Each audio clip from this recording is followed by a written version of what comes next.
Շնորհակալություն, պարոն նախարար, հարցեր եթե կան, խնդրեմ Տիկին Մանավազյան։ Պարոն Պապայան, շնորհակալ եմ զեկույցի համար, կխնդրեմ կարճ ներկայացնեք մենք կառավարության ծրագրով, աջակցության ծրագրով որոշեց փոխհատուցում տալ արտահանողներին, այս պահին ինչ իրավիճակ ունենք արտահանման այդ ծրագրի շրջանակներում եւ կխնդրեմ ներկայացնեք մենք կառավարության որոշմամբ, եթե չեմ սխալվում, վերջերս նաեւ գյուղատնտեսության ոլորտում 0% վարկերի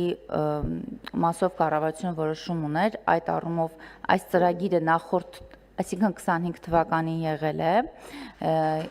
26 թվականի ծրագրով շարունակական է լինելու, թե ոչ։ Շնորհակալ եմ, սկսեմ վերջից, այս տարի ենք դա մեկնարկել, ապրիլի 6-ին ենք մեկնարկել, նախատեսված է 26-27 թվականների համար, այս պահի դրությամբ արդեն իսկ տրամադրվել է ընդհանուր առմամբ ավելի քան 21 միլիարդ դրամի վարկ, մոտ 14,000 շահառուների, ինչ վերաբերվում է առաջին հարցին, ապա կառավարության որոշումներից մեկով արդեն իսկ ուրեմն մի շարք ապրանքներ, մասնավորապես ջերմոցային տնտեսության ապրանքները նախորդ կառավարության նիստով հաստատվել էր եւ կառավարությունը սուբսիդավորում է իրենց մաքսատուրքը եւ տրանսպորտային ծախսերի մի զգալի մասը, որի արդյունքում արդեն իսկ ունենք արտահանումներ Վրաստան, Հունաստան, Ուկրաինա, Ղազախստան եւ այլ երկրներ եւ այս process-ը շարունակական է եւ մենք ակնկալում ենք շատ ավելի մեծ ծավալներ, սա մեկ եւ ըստ էության այստեղ սահմանափակում չկա, ինչքան շատ արտահանեն, մենք այդ ամբողջ ծավալը կսուբսիդավորենք եւ ուրախությամբ պետք է արձանագրեմ, որ ամեն հաջորդ օրը ծավալները շարունակական մեծանում են։ Ավելին քիչ անց կառավարության նիստում եւս մեկ նախագիծ կընդունվի աջակցության, որտեղ արդեն ոչ ջերմոցային արտադրանքի արտահանման տրանսպորտային ծախսերի սուբսիդավորում տեղի կունենա, մասնավորապես ուրեմն պտուղ բանջարեղենի մասին է, որը ոչ ուրեմն ջերմոցային արտադրանք է եւ իհարկե նաեւ մաքսատուրքի փոխհատուցում, որը էլի 8.5-ից մինչեւ 14.5% է սովորաբար լինում, այս առումով եթե նայում ենք ըստ էության տեսնում ենք, որ արտահանման ծավալները շարունակական մեծանում են, մեր ապրանքները որակական առումով, այսա շատ կարևոր է, որակական առումով մեր ապրանքների մի զգալի մասը չեն զիջում եվրոպական շուկայում առաջարկվող ապրանքներին, որովհետև այն ինտենսիվ այգիները, որոնք որ կան Հայաստանի Հանրապետությունում, դրանք բացարձակապես նույնական են Հունաստանի, Իտալիայի, Իսպանիայի, Ֆրանսիայի ինտենսիվ այգիների հետ, այն ջերմոցային տնտեսությունները, որոնք կան Հայաստանում, դրանք բացարձակապես նույնական են, նույնն են, ոչ մի մեթոդի, ոչ մի տեխնոլոգիայի տարբերություն չկա, ինչ որ Իսպանիայում, Իտալիայում, Ֆրանսիայում կամ Գերմանիայում է եւ ստացված արտադրանքը համապատասխանում է ամենաբարձր ստանդարտներին, այնպիսի արտադրանք, ինչը որ Հայաստանի Հանրապետությունում է արտադրվում, այդ արտադրանքի մի էական մասը, ուրեմն այդ Global Gap սերտիֆիկատը, մյուս բոլոր սերտիֆիկատները ամբողջությամբ ունեն, դրանք բոլոր ստանդարտներին համապատասխանում են եւ դա է պատճառը, որ երբ որ մենք սուբսիդավորում ենք ու օրինակ ինքը հայտնվում է եվրոպական շուկայում, արագ վաճառվում է։ Այստեղ խնդիրը հետեւյալն է, որ Հայաստանը ունի աշխարհագրական որոշակի հեռավորություն եվրոպական շուկայի հետ եւ դեռևս եվրոպական միության հետ սահմանակից չէ, ինչի դեռևս, որովհետեւ մեր երկու հարևանները եվրոպական միության անդամակցության թեկնածու են եւ ըստ էության այս հեռավորության պատճառով որոշակի տեխնիկական խնդիրներ իրականում առաջանում են, ես սրա մասին նախորդիվ խոսել եմ, բայց եւս մեկ անգամ կասեմ։ Ենթադրենք ելակի մասին է խոսքը։ Այն ելակը, որը արտադրվում է Հայաստանի Հանրապետությունում, դա այն նույն ելակն է, ինչը արտադրվում է Ֆրանսիայի Հանրապետությունում։ Այն նույն տեխնոլոգիաներով է արտադրվել, այն նույն մեքենասարքավորումներով է արտադրվել, այն նույն սացիլներով է արտադրվում, այն նույն մեթոդներով է արտադրվում, ինչ որ Ֆրանսիայում չկա որևէ մի բան, որով տարբերվում է։ Չի օգտագործվում պեստիցիդ, էլի օրգանական եղանակներով պայքարում են մյուս ուրեմն կենդանիների դեմ։ Ֆրանսիական ընկերությունը գալիս է կառուցապատումը իրականացնում է։ Ֆրանսիացի մասնագետները գալիս են, հետևում են բույսի աճին։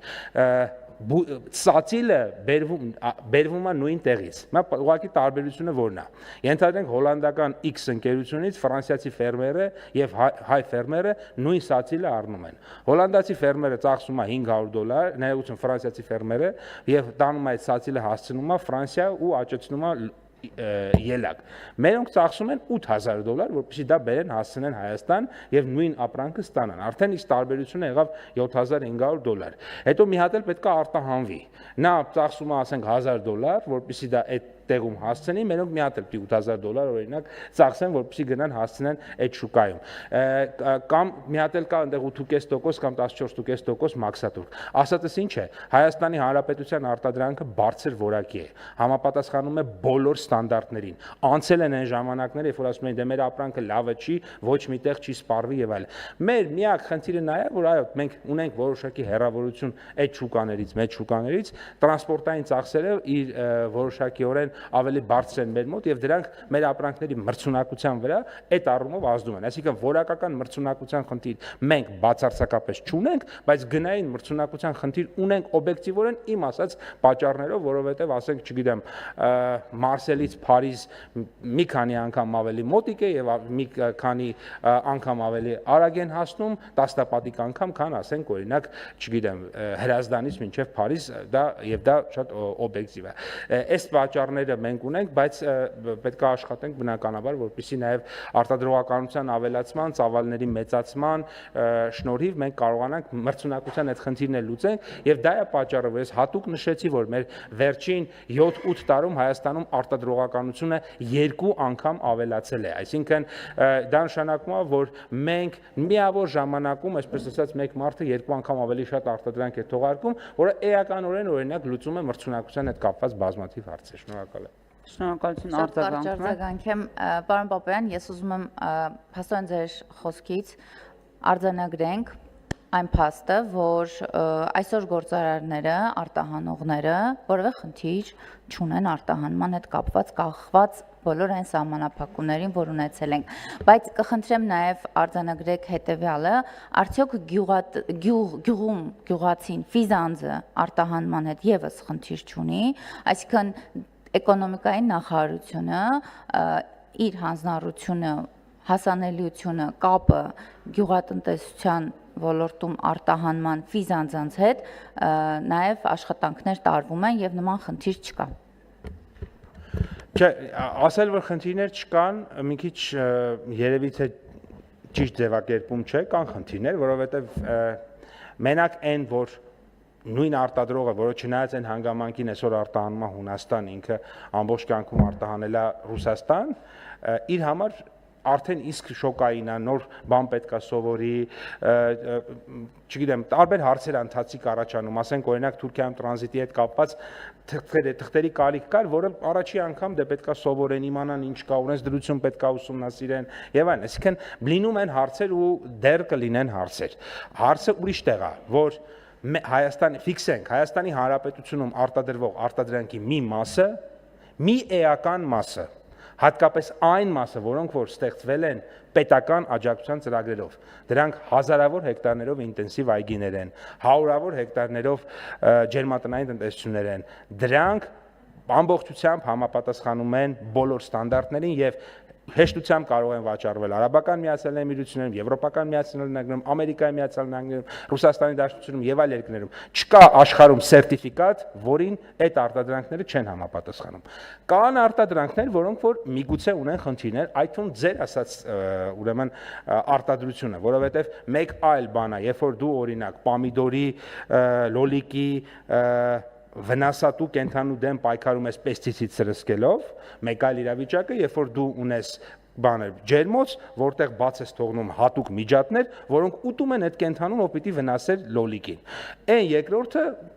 ունի սերտիֆիկատ եւ վաճառվում է որտեղ ուզում է։ Առաջինը կարող է խնդիրների հանդիպել տարբեր ստանդարտների պարագայում եւ նման խնդիր իրականում կարող է եւ առաջանալ կամ արդեն իսկ առաջացել է։ Հետեւաբար դա է պատճառը, որ մենք կենտրոնացել ենք բացարձակապես ինտենսիվ գյուղատնտեսության վրա, որովհետև ինտենսիվ գյուղատնտեսությունը դա միակ գյուղատնտեսության ձևն է, որը ունի ապագա։ Մնացած գյուղատնտեսության ձևերը ընդամենը խոցելի մեթոդներ են, որոնք ընդամենը կախված, այսինքն իրենք շատ խոցելի են եւ հնարավորություն չեն տալիս մեծ հաշվով արդյունավետ գյուղատնտեսություն վարել։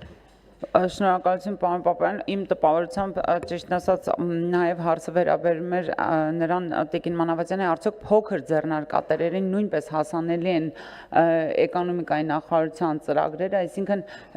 թե միայն մեծ խոշոր արտահանողների հետ է աշխատում, թե փոքրերի հետ նույնպես, եւ եթե այո, խնդրում ուղղակի ուղղություն տալ, թե փոքրերը ուր դիմեն, որպեսզի բարձ լինի մարդկանց համար։ Բոլորին հասանելի է, բոլորի համար հավասար է։ Այսինքն եթե